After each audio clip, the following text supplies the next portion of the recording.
Aujourd'hui, nous allons tenter également d'ouvrir cet auditoire et recevoir un réseau de la jeunesse congolaise qui vont certainement nous parler de la biodiversité. Là, devant moi, il est beau, il est souriant également. Comment on peut vous identifier? Oui, merci. Je réponds au nom de M. Paul Jacob Mukendi. Je suis jeune, engagé pour la protection de l'environnement. Et aujourd'hui, c'est pour la biodiversité spécifiquement que nous sommes ici. Donc, nous sommes parmi les activistes dans ce secteur de la conservation de l'environnement et de la protection de la biodiversité. Voilà, de gauche à droite. Sinon, je vais également aussi parler avec Extasié. Écoutez-moi ce nom, Extasié. Extasié Yoba. Vous allez bien? Oui, je vais très bien. Est-ce possible de faire la même chose que Mukendi, Paul Mukendi? Merci beaucoup pour la question. Je réponds au nom de Extasié Yoba Lenga. Je suis un activiste dans le secteur de l'environnement et de la protection de la biodiversité. Et je suis le coordonnateur national du réseau de la jeunesse congolaise pour la biodiversité, ou en anglais Congolese Youth Biodiversity Network. Et je suis heureux d'être là en ce jour-ci pour vous parler de la journée internationale de la biodiversité ainsi que de toutes les activités que nous comptons organiser la semaine prochaine. Et merci d'être là sur ces plateaux de l'Environ News. Et juste à ses côtés également, nous avons Miteo Ronald. Ça fait bien quand tu souris, tu sais. Alors, je te demanderai également de répondre le même exercice, que nos fidèles téléspectateurs vous identifient exactement. Merci beaucoup. Moi, c'est Ronald de Miteo. Je suis aussi un jeune engagé pour la protection et la préservation de la biodiversité et je fais partie du réseau mondial des jeunes pour la biodiversité. Et au niveau de la RDC, je suis chargé de la sensibilisation et de l'éducation dans les réseaux des jeunes congolais pour la biodiversité. Voilà, fidèles téléspectateurs, vous avez suivi comment ce que nos invités se sont présentés. C'est juste ce que j'avais dit tout de suite, que c'est un plateau réservé cette fois-ci à la jeunesse. Nous allons réfléchir ensemble, nous allons écouter ce qu'ils nous ont rappelé, ce qu'ils nous ont amené pour cette journée dédiée à la biodiversité. Je reviens avec vous. En attendant, je pense que je vais inviter aussi Paul et Théo en même temps. Est-ce possible de définir, de nous signifier l'essentiel de votre réseau? Merci beaucoup pour la question. Nous sommes un réseau mondial tout d'abord, qu'on appelle Global Youth Biodiversity Network, ou le réseau mondial de la jeunesse pour la biodiversité, qui est un réseau international qui regroupe des jeunes du monde entier, dont le principal objectif c'est de prévenir et de lutter contre la perte de la biodiversité. Et ce réseau mondial-là a des coordinations dans 40 pays à travers le monde. Et la coordination en RDC, elle s'appelle Congolese Youth Biodiversity Network. Ou en français, les réseaux de la jeunesse congolaise pour la biodiversité, qui est un réseau national regroupant des jeunes ainsi que des organisations de jeunes. Nous avons des membres à travers tous les pays et particulièrement ici à Kinshasa, nous sommes là avec nos jeunes, avec nos amis pour essayer de parler biodiversité et de préparer la semaine de la biodiversité pour la semaine prochaine. Alors curieusement, la jeunesse pouvait se poser la question de savoir c'est depuis quand que vous existez et vous êtes où? Qu'avez-vous déjà réalisé? Je ne sais pas si Paul pouvait donner cette réponse ou Théo pouvait également nous accompagner avec cette réponse. Au niveau de la RDC, justement, le Cordo venait de parler que c'est un réseau qui commence à l'international. Mais en République démocratique du Congo, nous avons commencé nos activités, c'était au mois de mars 2019. Et là, c'était avec les jeunes qui ont vraiment ce souci-là, toujours dans la logique de la protection et de la lutte contre la perte de la biodiversité. Les jeunes se sont réunis, se sont fixés des idées pour commencer aussi et de rejoindre le mouvement à initiant les chapitres de la RDC qui est les Congolese Youth Biodiversity Network. Alors c'était en mars 2019 que nous avons commencé. Il y a déjà quelques réalisations et la plus grande réalisation concerne juste l'éducation environnementale. En fait, au niveau de Kisangani, c'est là que nous avons lancé les activités. Nous avons organisé plusieurs conférences avec les étudiants, mais aussi nous sommes allés même au plus bas niveau, donner l'éducation jusqu'à la jeunesse. Nous avons œuvré avec quelques écoles primaires. Nous avons fait des activités comme les clean-up, donc faire les nettoyages dans des endroits avec immondices. Nous avons aussi planté les arbres et à travers ces réseaux, même dans d'autres provinces de la RDC, nous sommes allés organiser des conférences pour passer les messages et éduquer la jeunesse congolaise à s'engager dans cette protection de la biodiversité. Ça c'est parmi les réalisations que vous avez faites. Hein. Voilà. Le retombé de ces réalisations. En fait, déjà, l'objectif des conférences et des autres organisations que nous faisons, c'est faire passer les messages et en espérant un impact au sein de la société. En fait, le fait de passer les messages, c'est déjà un pas. À travers nous, même les plus jeunes peuvent s'inspirer de ce que nous faisons et les plus vieux peuvent nous soutenir à voir ce que nous faisons. Alors, c'est pourquoi déjà chaque jeune, s'il essaie d'agir au niveau local, chacun à son niveau, on peut aller jusqu'à globaliser les actions et produire un impact. Alors à notre niveau, nous avons produit d'abord les premiers effets au niveau local et si tous les autres nous emboîtent les pas, on va aller jusqu'à atteindre la globalité. Alors avec ceux-là avec qui nous avons travaillé, il y a eu un impact. Avec le temps, ça sera suivi, on espère que ça va être globalisé et on atteindra les objectifs que nous nous sommes assignés dès le départ du réseau congolais de la jeunesse pour la biodiversité. Voilà, nous allons maintenant passer également le micro à Paul. Quand on parle de la biodiversité, quand on parle de certains termes aussi techniques et ça, vous croyez que le message passe directement avec cette population qui voudrait bien également assimiler à cette matière que vous êtes en train de dispenser au fur et à mesure? Oui, il faut noter que le concept biodiversité pose déjà problème au niveau de la jeunesse, pour la plupart qui n'ont pas fréquenté les milieux estudiantins. Bon, peut-être ceux aussi qui ont fréquenté ces milieux-là, mais qui n'ont pas eu ces enseignements, le concept pose problème. Mais nous pouvons souligner que la biodiversité n'est rien d'autre que l'ensemble des êtres vivants.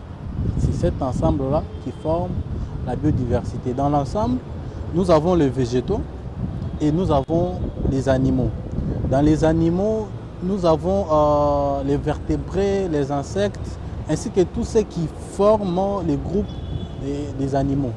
Il y a aussi une petite catégorie des animaux dans la biodiversité que l'on néglige souvent, c'est les micro-organismes. Tout cet ensemble, c'est ce qui forme ce que nous appelons en français les termes biodiversité. Certains pensent que les humains, les hommes, ne font pas partie de la biodiversité, alors que nous sommes au centre de cette biodiversité même. C'est ainsi que nous devons tous mettre en place les techniques, les stratégies, les politiques pour pouvoir protéger cette biodiversité qui nous procure la vie au fait. Parce que c'est à partir de la biodiversité que nous vivons. La biodiversité, c'est la vie. La biodiversité, c'est nos aliments que nous mangeons. La biodiversité, c'est les habits que nous portons. La biodiversité nous procure les carburants. Et la vie est liée à la biodiversité. L'air que nous respirons est fourni par la biodiversité via les rôles de la photosynthèse des arbres.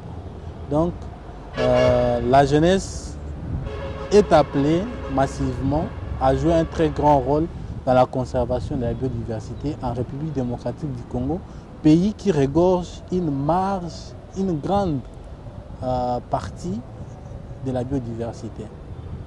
En vous entendant parler, je me mets à la place de ces téléspectateurs qui nous regardent.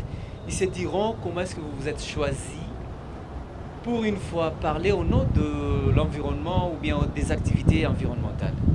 Comment est-ce que vous vous êtes organisé? Vous vous êtes tiré d'où? Vous venez d'où?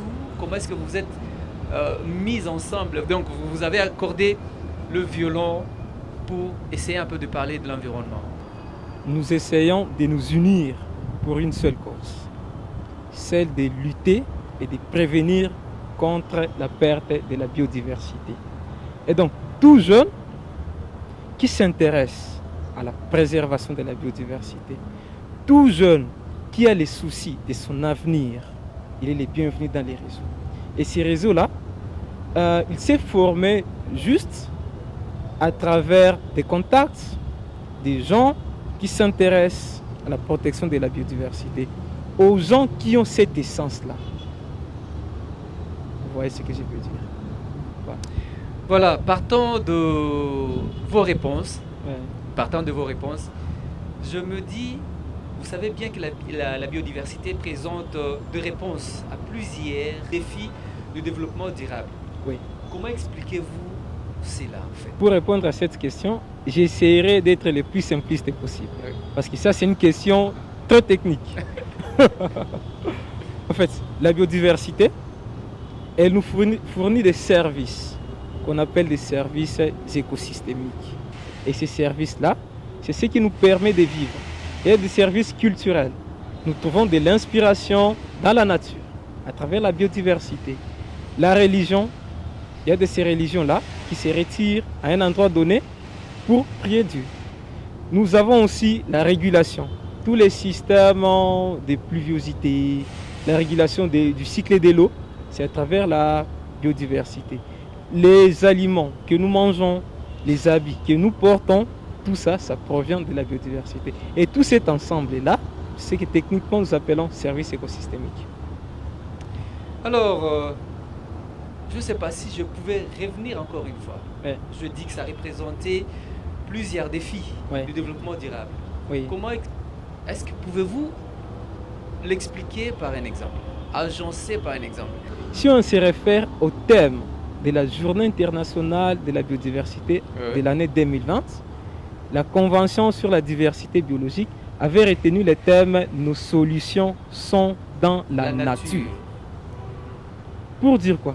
Pour dire que les problèmes auxquels nous faisons face actuellement, leur solution, ce n'est nulle part ailleurs que dans toutes ces formes de vie qui nous entourent ici.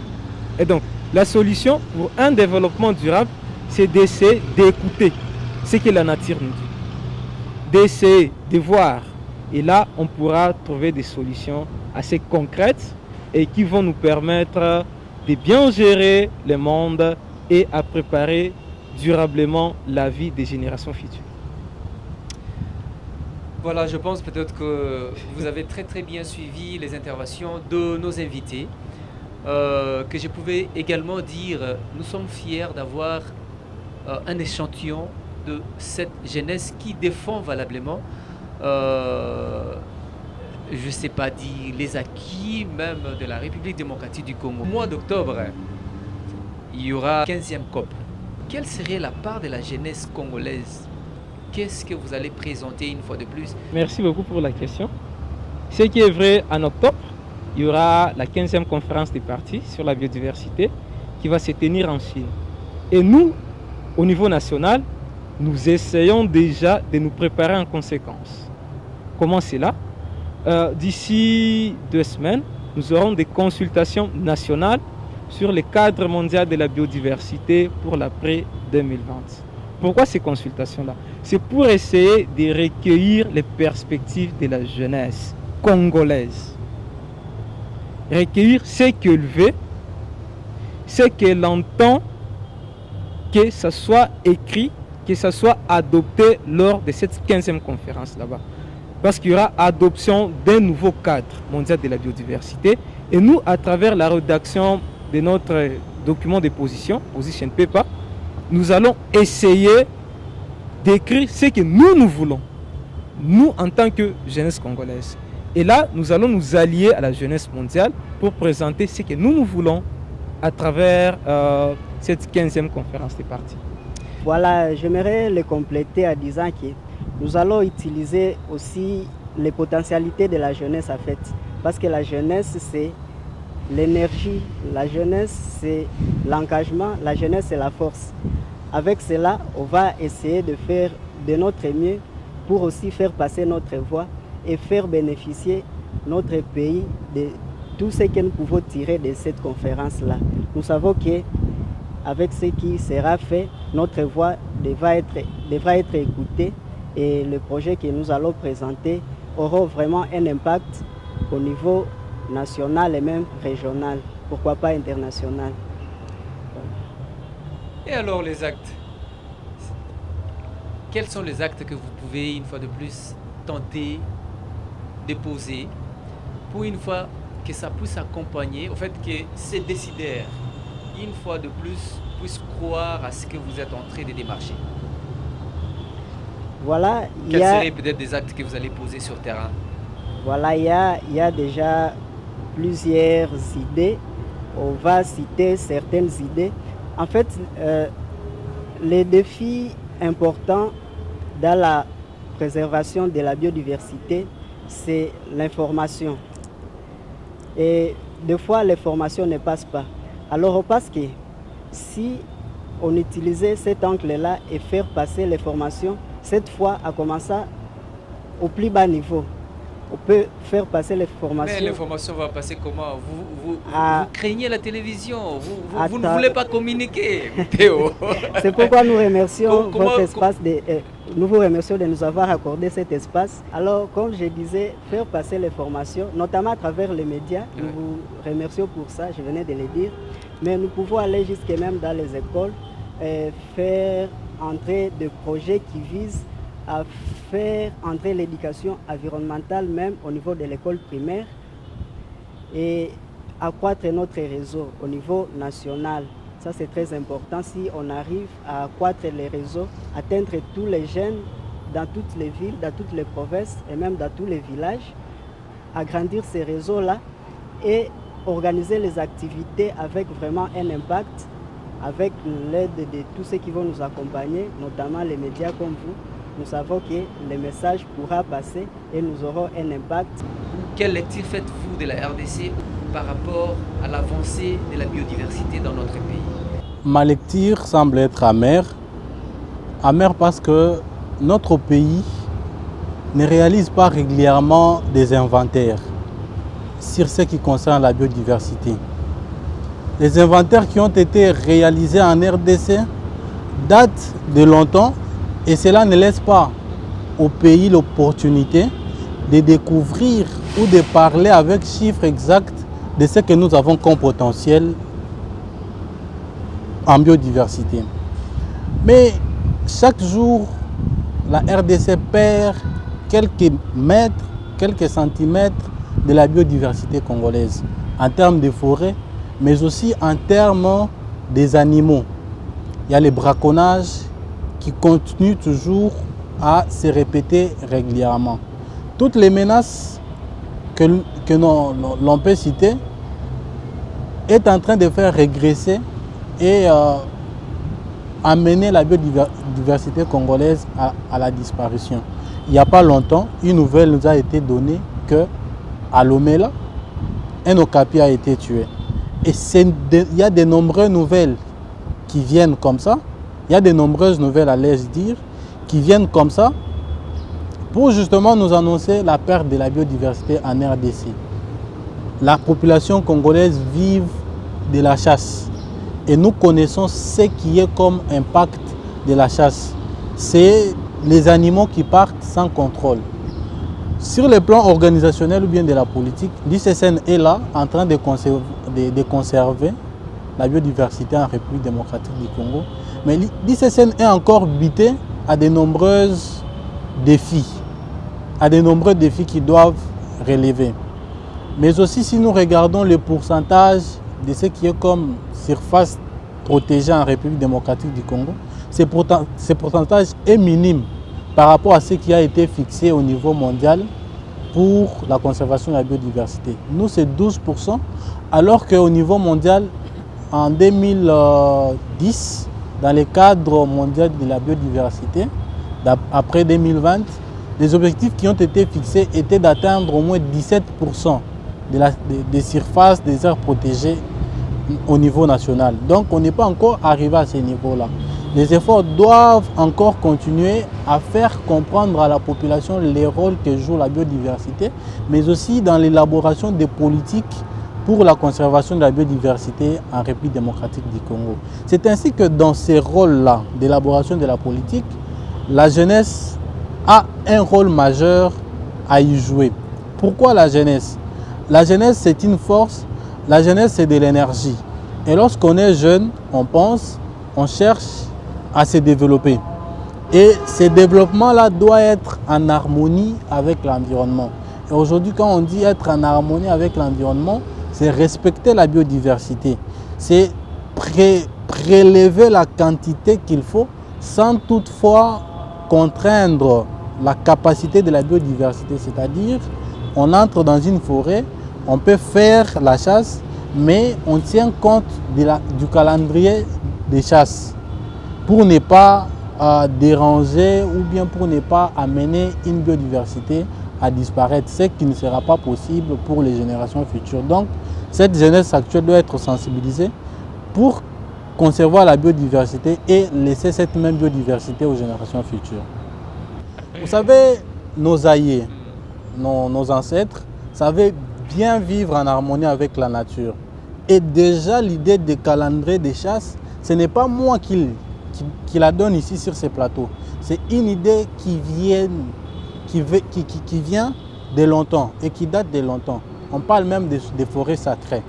Nous pensions que l'élaboration des calendriers des chasses aujourd'hui par rapport aux milieux ruraux est très important. Justement parce que les autochtones aujourd'hui, ils ont perdu ces notions-là que nos aïeux nous ont transmises plutôt. Les notions qui consistaient à entrer dans la forêt à une période X bien élaborée.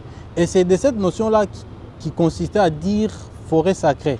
Et si vous hésitez, vous désobéissez à la loi qui était établie par les chefs coutumiers, vous entrez en forêt, vous êtes soit perdu, soit mort, soit transformé. C'est-à-dire que ce sont les idées, ce sont les politiques qui existaient bien longtemps. Mais seulement l'homme moderne vit à sa façon. L'homme moderne aime maximiser pour lui-même. Circulez la ville de Kinshasa, vous verrez ce que représente la vente des animaux sauvages. Vous trouverez des pangolins. La viande de brousse, là, tout ça. La viande de brousse. Vous trouverez les pangolins sur les marchés. Et c'est quoi les pangolins en République démocratique du Congo? Les pangolins, c'est une espèce qui figure sur la liste rouge des CITES. Mais circulez, vous verrez que c'est sur les marchés. C'est de cela que nous parlions. Il faut sensibiliser la communauté. Et dans cette sensibilisation, la jeunesse a un grand rôle à jouer. Parce que si vous partez aujourd'hui dans les milieux ruraux, vous trouverez les jeunes en train de faire la chasse. C'est cette partie-là de la jeunesse que nous visons. Parce que la République démocratique du Congo, c'est un pays majoritairement composé de la jeunesse. Et donc, si les politiciens aujourd'hui peuvent comprendre les enjeux de la conservation de la biodiversité, donc le chef de l'État, je vois déjà qu'il est impliqué dans ce secteur, mais appuyer la jeunesse dans ce secteur reste une question très primordiale. En fait, je vais répondre seulement sur cette réflexion. Oui. Imaginez-vous la densité de la RDC. Oui. Vous êtes un échantillon de cette jeunesse également. Comment allez-vous faire pour atteindre toutes ces couches? Atteindre les couches, oui. Déjà nous sommes avec vous, nous pensions qu'une partie de la jeunesse serait sensibilisée, mais aussi nous avons besoin de soutien et l'appui de tous les jeunes. Non seulement les jeunes qui nous suivent à la maison, mais des politiciens. Parce que c'est à ce niveau-là, lorsqu'il y a une bonne politique d'intégration de la jeunesse dans la gestion de la biodiversité et de la conservation de la biodiversité élaborée au niveau des parlements, je pense que l'exécution serait facile. Justement parce que quand une loi est votée au niveau du Parlement, quand il y a une ordonnance, quand il y a un décret, définissent les modalités d'intégration de la jeunesse dans la gestion de la biodiversité et dans la conservation. Nous félicitons d'abord la loi qui a été votée pour les autochtones. Donc nous pensions que cela faciliterait l'intégration de la jeunesse. Fidèles téléspectateurs, vous avez déjà des réponses avec ce réseau de la jeunesse congolaise. Ils sont là, ils défendent la biodiversité, ils défendent également l'environnement. Est-ce que j'ai dit au moins nous avons l'espoir de la vie avec cette jeunesse et que ces matières devraient être également transmises à cette population. Nous demandons à ces fidèles téléspectateurs de rester toujours branchés devant vos petits écrans, surtout sur cette chaîne Environ-nous, pour que vous ayez suffisamment de l'information. Aujourd'hui, la RDC, je ne sais pas, pour la deuxième fois dans son histoire, a eu, je ne sais pas, dit femme ministre, la deuxième femme ministre depuis l'époque de Mobutu. Aujourd'hui, Fati également a renouvelé confiance à la femme de diriger ses ministères. Votre impression par rapport à cette nomination et quel serait votre souhait par rapport à ce genre de travail donné à une femme également? Ok. Parce que vous, Ouais. c'est votre domaine. Je pense également que vous allez les rencontrer aussi pour présenter vos desiderata. Par rapport à cette nomination d'une femme, j'aimerais d'abord dire que les femmes sont reconnues par leur beauté. Quand elles marchent, elles sont belles. Et quand elles s'habillent, elles sont propres. Les femmes aiment être propres. C'est ça même la beauté de la femme. Par rapport à cette nomination, nous voyons une dame responsable, une dame qui a envie de rendre propre l'environnement congolais et de lutter contre la pollution sur toutes ses formes en République démocratique du Congo, mais aussi d'élaborer une politique, une bonne politique pour la conservation de l'environnement, pour la protection de l'environnement, mais aussi pour les cas espèces, parce que nous parlons de la biodiversité, pour la conservation de la biodiversité. Madame Eve Bazaïba est l'une des rares femmes qui, en tant que députée nationale, elle avait initié les motions adressées au ministre de l'Environnement à l'époque, Jean-Claude qui était ministre, pour s'exprimer sur l'exploitation illicite qu'elle avait trouvé être illicite à Tchouapa, dans la province de Tchouapa. Donc, nous savons déjà qu'avec elle, les choses marcheront. Mais par rapport à la jeunesse a besoin de collaborer avec les ministères. La jeunesse a besoin d'être intégrée dans la conservation et la protection de l'environnement au Congo. Avec Mme Eve Bazaïba, nous pensions et nous espérons qu'elle aura le temps de nous accueillir dans son bureau pour recevoir aussi nos souhaits et pour écouter ce que nous attendons d'elle en tant que jeunesse dans cette République démocratique du Congo en secteur. Nous savons que nos politiciens n'accordent pas l'importance à nous autres, Aux scientifiques. ou bien jeunes militants, ils ne nous accordent pas l'importance La- parce que quand nous la guerre- fréquentons, la guerre quand a nous été toujours fréquentons les déclarée bureaux au- des politiciens, on ne leur apporte pas les enveloppes, l'argent, mais on leur apporte les idées. Et déjà à la réception, on vous barre les routes. Madame Eve Bazaïba, nous vous demandons de nous accorder l'importance très prochainement, mais aussi d'écouter nos cris. Nous savons que la RDC a une grande biodiversité. Quant à ce, je profite aussi de cette occasion de vous demander s'il y a moyen de décréter une journée porte ouverte aux parcs nationaux, c'est-à-dire à toutes les aires protégées de la République. La jeunesse doit avoir accès. Et cette journée porte ouverte, je suggère que ce soit le 22 mai. C'est encore 2021. une idée Donc, intelligente, ça. On ne doit C'est pas vraiment une- justement clôturer les aires protégées pour que les Congolais ne puissent pas y avoir accès. Décréter une journée porte ouverte aux aires protégées pour faciliter aux jeunes Congolais que nous sommes de fréquenter gratuitement parce que chacun n'a pas l'argent à payer pour savoir ce qui se À passe. tout moment. Donc, nous attendions de vous cette déclaration le 22 mai pour pouvoir faciliter l'accès aux aires protégées aux jeunes. Merci. Ça, c'est vraiment une demande solennelle adressée à la VPM en charge de l'environnement et développement durable, Bazaïba. Madame Eve Bazaïba. Je vais Je vais voir mon frère Théo. Et oui, je vis l'autre fois, je pense peut-être qu'avec Extasier qui nous a invités, une fois de plus, il y aura une conférence, je ne sais pas, une rencontre avec la jeunesse et la classe intellectuelle à la colline inspirée. Alors, pouvez-vous déjà nous dévoiler de quoi il va porter sur cette réunion qui sera convoquée à la colline inspirée à Voilà, l'UNIKIN? merci beaucoup. En fait, pour la journée internationale de la biodiversité, qui est le 22 mai, comme il venait de le dire, nous avons organisé une série d'activités, à commencer par le 18, ça va prendre 5 jours jusqu'au 22. Alors il y a plusieurs activités qui sont organisées, notamment 4 conférences dans 4 institutions supérieures ici en ville de Kinshasa. La première conférence sera tenue à l'université de Kinshasa. Ça sera aussi le lancement des activités. Ça sera à partir de 10h30.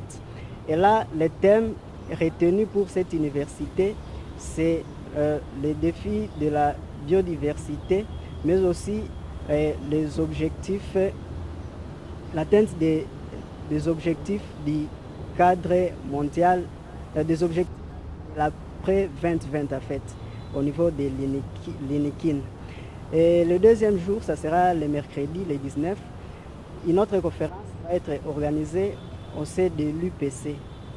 Et au niveau de l'UPC.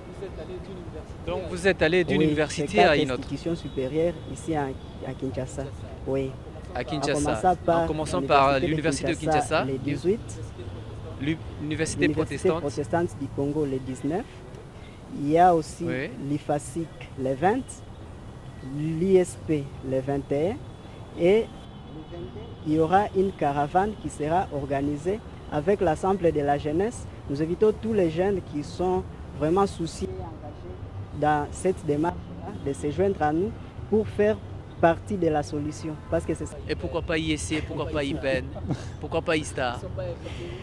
Ils ne sont pas invités. Voilà, ça, c'est très important. C'est question de moyens. C'est vraiment loin de nous l'idée de discrimination. En fait, toute la jeunesse est invitée à s'impliquer et à se joindre à nous pour cette organisation. Et nous avons réuni juste les 4 universités pour nous servir de cadres.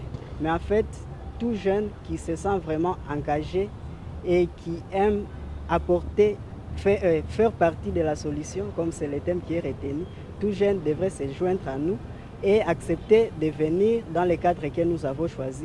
En fait, comme on pourrait dire que c'est dans la limite de moyens, on n'avait pas moyen d'atteindre toutes les universités dans ce laps de temps, mais avec le temps, on pourrait atteindre tout le monde en espérant que pour cette première, les autres jeunes, même d'ailleurs, vont venir se joindre à nous pour recevoir ces messages, en fait, parce qu'on ne peut pas prétendre, oui, comme je disais, on ne peut pas prétendre protéger ou conserver la biodiversité sans la connaître. Nous allons faire passer le message là. Tous les jeunes sont invités, peuvent se joindre à nous et venir dans les 4 cadres que nous avons choisis pour cette activité. C'est comme je disais à l'UNIKIN. Là-bas, nous allons parler des défis de la conservation de la biodiversité et les niveaux d'atteinte des objectifs post-2020. Voilà, tout est bien, qui finit très bien. Pour cette émission, pour ce numéro spécial Journée mondiale de la biodiversité, j'ai dit un grand merci à notre patron, notre PDG, Alfred Ntumba, l'initiateur même de cette chaîne, un jeune homme qui s'est engagé corps et âme dans les activités de l'environnement. Et également, je remercie la rédaction de l'Environ News, également l'équipe technique qui nous a aidé à bien réaliser cette émission-là. Je vois Francis, je vois également Glody et pourquoi pas aussi Serge Ngalamouloumé. Donc c'est cette équipe qui fait de sorte que vous ayez de belles images à la maison. Restez toujours branchés et on se retrouve au prochain numéro.